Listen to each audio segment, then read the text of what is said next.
கள்ளக்குறிச்சி விஷச்சாராய நிகழ்வில் பாதிக்கப்பட்டவர்கள் மருத்துவமனைகளில் அனுமதிக்கப்பட்டு சிகிச்சை பெற்று வருகின்றனர்.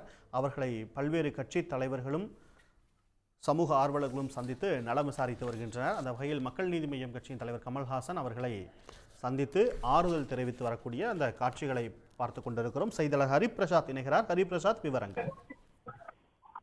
நிச்சயமாக, அதாவது கள்ளக்குறிச்சியில் விஷசாராயம் அருந்தியதாக இதுவரை 56 பேர் உயிரிழந்துள்ள நிலையில் 100க்கும் மேற்பட்டோர் தொடர்ந்து சிகிச்சை பெற்று வருகின்றனர்.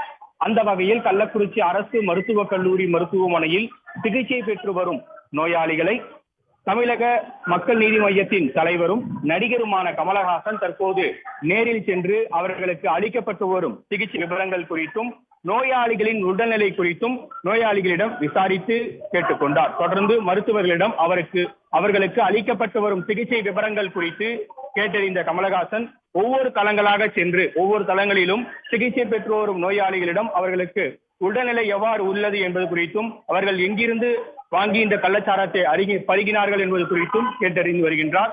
தொடர்ந்து கருணாபுரம் பகுதியில் உயிரிழந்த குடும்பத்தாரையும் கமலஹாசன் நேரில் சந்தித்து அவர்களுக்கும் ஆறுதல் கூற உள்ளார் என்பது குறிப்பிடத்தக்கது. விவரங்களுக்கு நன்றி ஹரிபிரசாத். உடனுக்குடன் செய்திகளை தெரிந்து கொள்ள சன் நியூஸ் பெல் ஐகானை கிளிக் பண்ணுங்க.